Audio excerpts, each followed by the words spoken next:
halfway through the season, and the playoff conversation is still about whether Chase Elliott is going to make the playoffs. Oh yeah, Chase Elliott, Mr. Popular. Everybody wants him in the playoffs.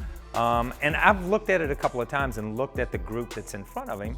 He's 63 points behind, and in a Hendrick car with Chase Elliott's ability, I want to believe he can point his way in. So I'm kind of leaning that way. Am I way off base on that? I think you are. And this is my opinion, but yes, he's 63 points from the cutoff line right now. But between him and Chase Briscoe is Alex Bowman. Yes. Another Hendrick car, another guy who's car. only 5 points behind. So I gotta feel like if their performance can close that, Alex is gonna bump his way in, which then puts him 81 points behind Bubba Wallace. And if we go back, we had this conversation with Steve Letarte 3 weeks ago post-Talladega. Bubba Wallace has actually outpointed Chase Elliott by 10 points. He was 71 points behind then. So if Alex moves forward, then he's got to get to Bubba. That's 81 points. Yeah. We also have 13 races left, and I call 6 of them opportunities. You've got 4 road course races, Sonoma, Chicago Street Course, Indianapolis, Watkins Glen. We've got Atlanta and Daytona for Speedway.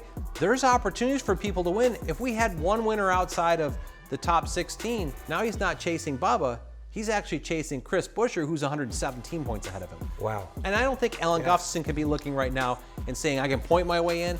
I think he thinks he's got to win. I hadn't looked at it that way, so you swayed me over to your way of thinking. I like the 6 opportunity races because we know you've got an A.J. Allmendinger. We know you've got a Michael McDowell. You know you've got Bubba Wallace. Some of these guys that can jump in and win races and jump over where Chase is at, and you start filling those. To me, there's only 9 guys safe right now. There's 9 guys in. We can talk anything we want to talk, but there's 9 guys that are in. Everyone else has to get there some way. So you talk about the 9 guys that are there. Who would you say are your championship favorites? Because I know you like to talk about winners. Yeah, I like the sharp end of the stick, man. I'm sorry. That's why we do this. Yes. We do this to be there, at the tip. You don't do this to be the 16th or the 16th car on the bubble. You do it to be at the top. For me, you got to look at Kyle Larson. You got to look at him as a guy. And I'm gonna go out on a limb here a little bit.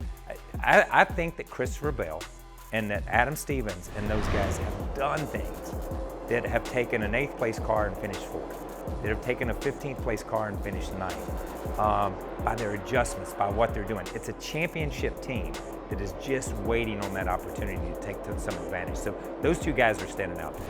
I really like the Adam Stevens, Christopher Bell pick. If you look at last year's playoffs, 2 clutch wins in must-win situations to get themselves through. I think the chemistry here is just coming forward. Adam's won 2 championships already. I think he's got another one coming in the near future with Christopher. A really good choice. Yeah, I think they're quietly going about building that championship season. We know Kyle Larson and what he's done. Halfway through the regular season, still 13 races to go. Can't wait to see how these next 13 play out.